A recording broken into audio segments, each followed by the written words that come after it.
at the moment. I'm outside the EU Parliament, where the Union Jack flag was lowered a couple hours ago, was replaced by the EU flag. It was a very unceremonious lowering of this flag. It was just journalists and some tourists. And in fact, there are some people lining up here now because many people thought that that lowering of the flag would not happen until midnight. So they will be sorely disappointed to realize that the flag is long gone now and on its way to a museum where it's going to be collecting dust potentially as a relic of history. But you're right, this is a major blow for Brussels on many levels. On a purely financial level, the UK is the bloc's second largest economy. It's a big contributor to the budget, and certainly it carries a lot of economic and political clout, not just here in Europe, but across the globe. From a psychological standpoint, the EU was founded on this principle of unity, and this Brexit is the exact opposite. You have the UK saying to the world that it believes its economic future lies outside of the Union. That's where the prosperity for the UK is going to be, and making its own decision and finding its own path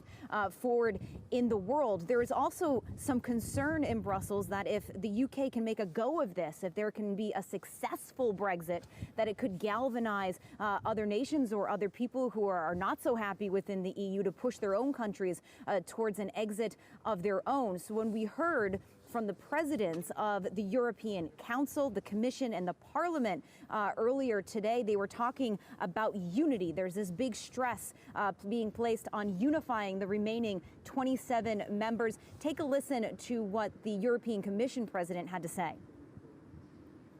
Our experience has taught us that strength does not lie in splendid isolation, but in our unique union.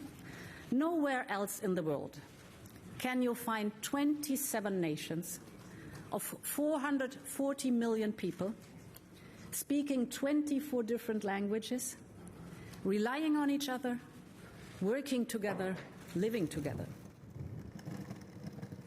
While there was a lot of stress on unifying the member nations in this 11-month transition period, it could strain not just relations with the UK, but relationships between the members themselves as they all start to jockey for position to protect their own interests when it comes to hammering out a trade deal with the UK. So as much as there is talk of unity right now, we're going to have to see going forward how strained those relations become.